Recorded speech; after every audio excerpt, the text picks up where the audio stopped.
Hi, it's Glenn Dietzel here, editor-in-chief of Lifestyle Entrepreneur Magazine.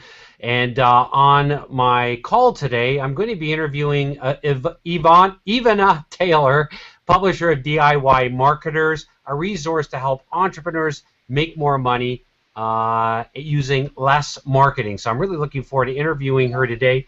Ivana in 2010 was ranked 21st out of 30,000 most influential people online. She's been featured on MSNBC, and she's published over 200 articles on Amex Open Forum. So, Ivana, welcome to our call today. And you've got one of those names where, coming out of the educational field, I always pronounced it Ivana, and I'm sure you've got all kinds of other mispronunciations. So, absolutely, and it's done wonders for my branding. Ivana, so welcome to our call today. So my first question to you is as follows. Why is knowing how to do actually less marketing so essential for entrepreneurs to grow their businesses today?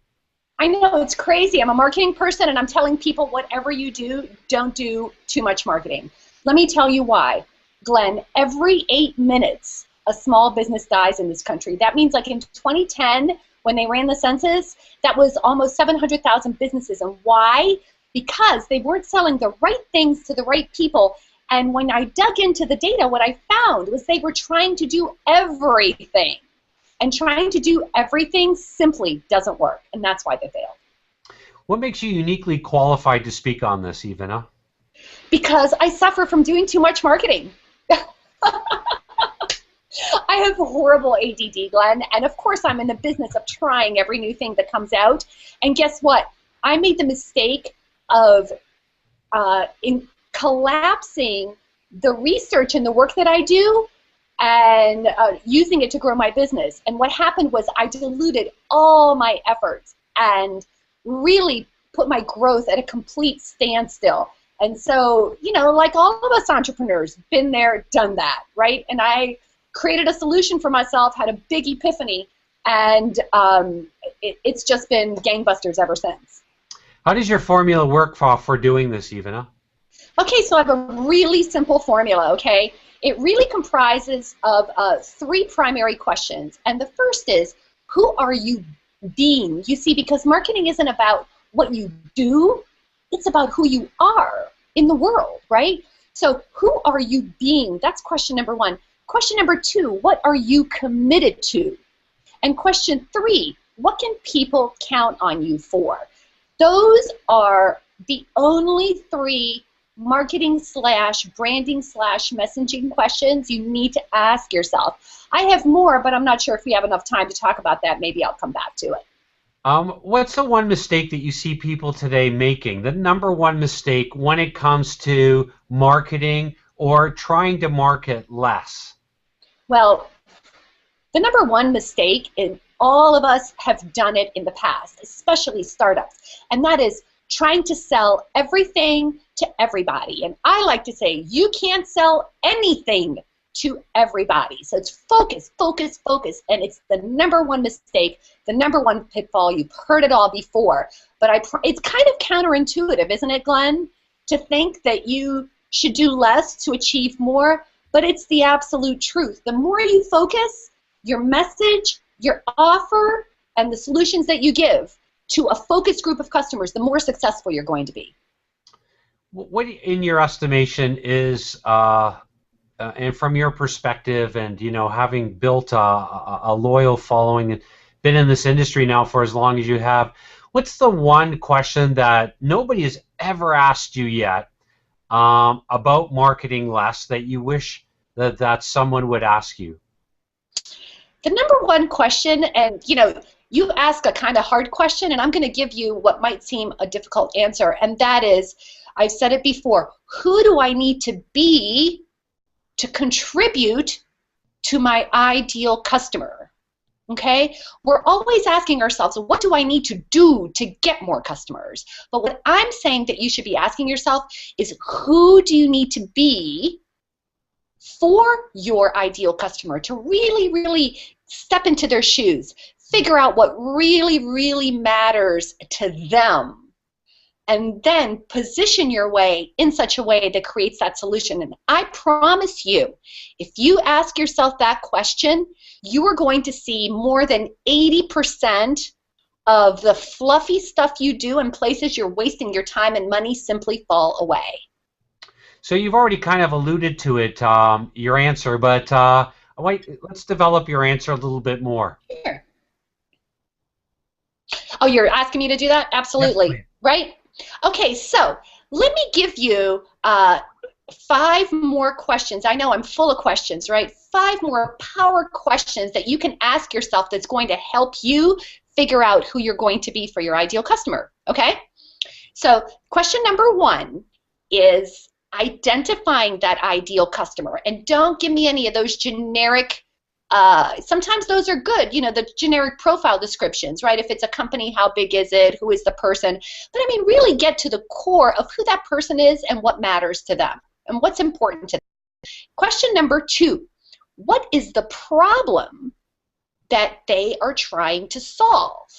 Right? So if, let's say, for example, if you sell shovels, the problem your customer is trying to solve is digging a hole. I mean, in the simplest terms, right? Now, question number 3, and this is huge. What is their perceived notion of how this problem is solved? Okay? How do they think that they have to solve the problem? So one might be, I have to use a shovel, I might get a backhoe, I might get to hire someone. Those are all perceived notions of how this problem is solved. Now, here's question number 4, and this is also a biggie. How is everyone telling them that this problem is solved? Right? These are alternative solutions. How is everyone telling them that their problem is solved? And finally, the most important one, how do you solve this problem for them? How do you believe this problem is solved, right? So, like in my case, people are like, how do I get more customers? How do I make more money? And that's the problem they're trying to solve. And what they think they have to do is they think they have to do more marketing, do more social media, buy more advertising, go to more networking events. And that's how they think, and the gurus tell them that's the way to do it, right? And everyone's got an answer. And what I'm saying, how I believe this problem is solved, is that you actually need to do less. Pick something that really resonates with who you are, right, that you love to do on your worst day that you can't wait to go and do, and that's going to make the difference for your marketing. And just focus on that. And don't worry about the rest of the stuff. Just say no. What if someone were to take your formula in the area of less marketing? Where could they where could they be in the next 30 days, in the next 90 days? You know, I'm so glad you asked that, because that is so, so powerful, right? So if you just take the questions that we talked about here in this session and you take the time to really answer those for yourself, what's going to pop up for you is a lot of overwhelm, right? Because you're going to be like, oh my God, I can't let go of this stuff. But what is really going to pop up for you is perhaps choosing one marketing channel that you like to do.